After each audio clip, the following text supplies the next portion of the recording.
everyone, and welcome to Painting Crafty. If you're new here, I'm Melanie, and I'm so glad you're here. And my returning artsy craftsy friends, I'm glad you're taking a little bit of summertime art break with me today.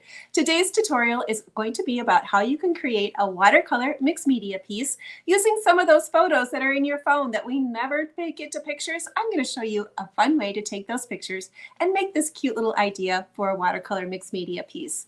Today's video is also a part of a collaboration called Summer Ain't Over Yet. We have Jody at Southern Seasons, Dawn with Shabby Meets Bling, and Monica Up All Night DIY. You're going to be able to find the links to their channel inside of the description box, as well as the playlist for all the rest of the collaborators who are participating today. You're definitely going to want to take some time, set it aside, and watch all the playlists. I'm sure you're going to be inspired to take some of the summer ideas that they have and make them your own. Well, let's get started. I'm going to be showing you the drawing part first, then the watercolor, and then the mixed media items to create this fun little piece. On my page, I teach weekly tutorials, and on that, I also teach the drawing steps. I know some of you don't like drawing or you don't think you can draw a stick person. Well, don't worry. I also have a solution for that. I have a Ko-fi page. That's where I host my subscription for all of my line drawings of all the tutorials that I do on my YouTube channel. It's very reasonably priced. You're going to want to go over and check over there if you would like a little help with drawing or just even make the drawing part a little quicker. This is the line drawing for the picture that we're doing today. Well, let's jump right on into the watercolor part. The first step was to get the pictures the size I wanted them. I had them on my camera roll, but they would be too big to use as individual pictures. So I put it in my photo app called InShot, made a collage so I could have smaller pictures, and then just copied them off on my regular inkjet printer. I'll show you later of how you can seal them so the color will stay put. The drawing process started out with, what size do I need? I knew I was going to be using smaller images. I wanted to use 3 pictures, and I needed a drawing that would kind of be more simple and colorful in the background. So I chose this 6x6 size because there's frames at my Dollar General store that are made out of Masonite, easy to find, very inexpensive to use, and that's how I decided on using the 6x6 image. On my channel, I do weekly tutorials, and watercolor is definitely one of my favorite go-tos. On this particular picture, I'm going to be using a little bit of gouache, which is an opaque watercolor, a white one in this instance, and then mixing a little bit of watercolor into it. So I can create my own semi-opaque watercolors. I'm going to be starting light and bright is how you start your watercolor, and you're basically going to be painting in the shadows afterwards. So it's simply a layering technique, but it's the beauty of watercolor, of having all those really pretty translucent layers. There's a fun technique in watercolor called a wet on wet blend. The area you want to paint, you would add just plain water, and then you would go ahead and apply your colors in that area. Watercolor will only travel where the paper is wet. So as long as the areas are dry around it, the color will only stay in that area. So by first applying the orange and then the yellow and then adding a little bit of that bright green at the top, that color will mix on its own and create a very fun pattern without me doing a whole lot of work. It's a really fun technique to use in watercolor, and I use it often. With watercolor wanting to travel wherever the paper is wet, you do need to allow some dry time in between your colors. Here I'm applying the green part of my watermelon, and I need to let it dry slightly before I were to add the red on the top.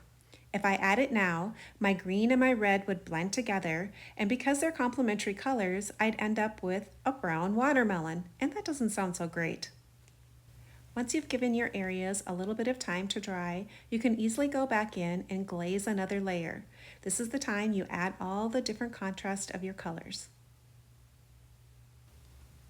If you think you'd like to learn more about watercolors, come on over to my channel and watch a few tutorials. I have lots of different ones about watercolor, and I'd love to have new creative friends join me there. It's fun to see these small pieces come together. All the layering really does make a difference. Once I finish the watercolor steps, I need to give my paper a good chance to dry. I'm going to be doing some mixed media pen work next, and I do need dry paper to do that step. The final step for this little painting is to create a little whimsical washed background. I'm going to be laying in multiple colors at one time, working my way around the painting, and I'm going for just a fun little bright, colorful background. The first pen I'm going to be using is a black ink micron pen. Microns have a permanent ink inside, and I love creating these very much loose lines and sketchy quality to my paintings. With this style of line work, I'm not looking to create perfection. I like a little bit of wonky, and I'm okay with the oopses. I go past my drawing, not trying to stay perfect, and it adds a lot of interest to my paintings. I'm going to continue that same quality of sketchiness into my lettering. I'm okay with embracing the imperfections. It does take the little bit of a stress off of trying to make your letters perfect. And I kind of like that whimsical look. I do believe that lettering is very much a drawing skill. The more you practice it, the better you will get. I found a helpful way for me to practice my lettering is to keep a notebook next to the table where I watch TV. I'm a doodler at heart, so this is a great way for me to practice. I can keep my hands busy while I'm watching TV, so it's a win-win for me. Up next, I'm going to be using a glitter gel pen to add a little bit of sparkle to my painting. These work great for adding texture, color, and a tiny bit of glitter. You just need to be aware that they do stay wet longer than a regular pen does, so you want to make sure you're watching your hand and not dragging it through your wet glitter pen. I have another pen that I love to use to add bright pops of color. These jelly rolls and neon colors make beautiful scribbly bits in my paintings. The mixed media steps are just about done. I love adding all the little details. They bring me a lot of joy. I can find the biggest joy in just doing little steps like scribbling. You'll have to let me know in the comments if you're a mixed media fan.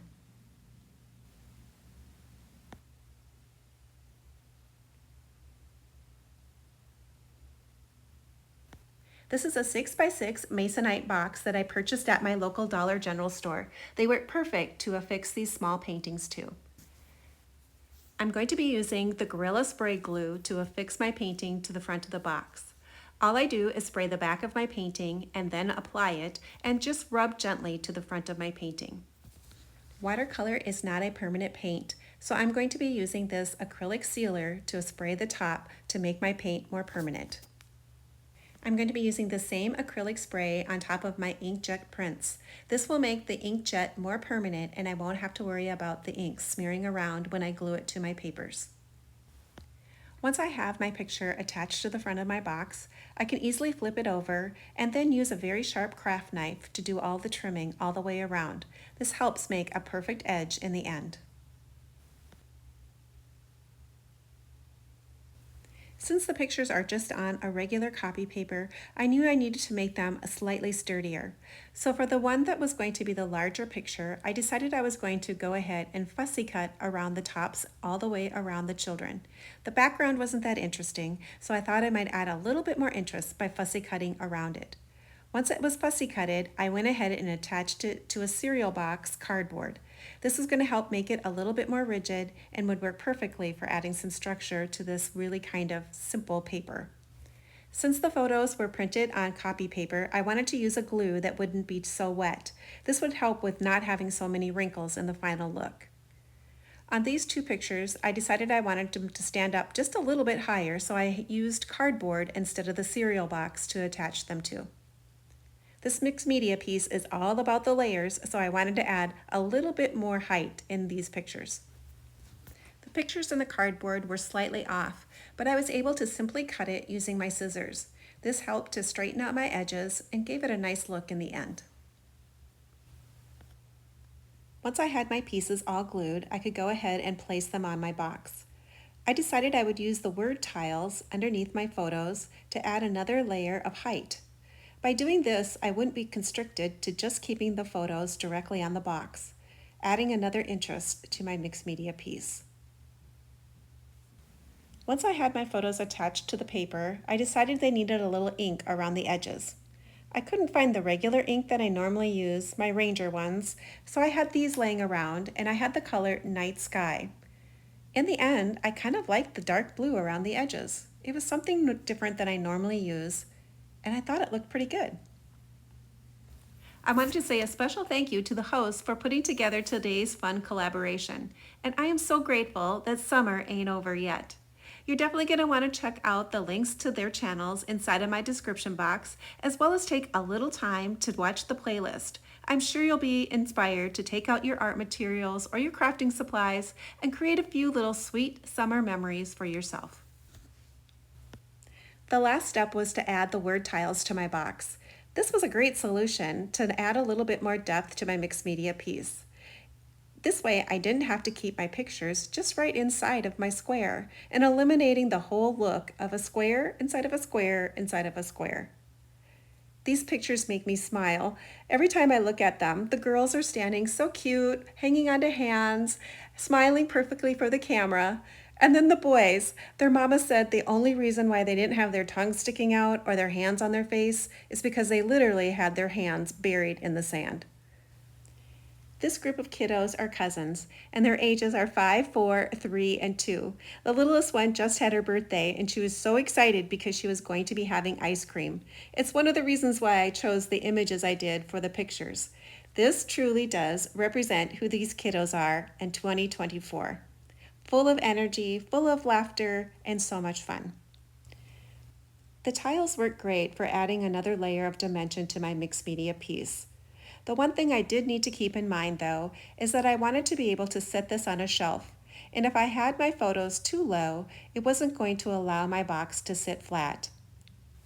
I glued the tiles close to the edge, but then took my photos and positioned them to get a general idea of perhaps where I might be able to put them.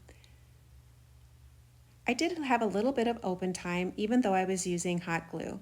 I could position them slightly, set my picture frame up, test it on the flat surface to see if I had enough room.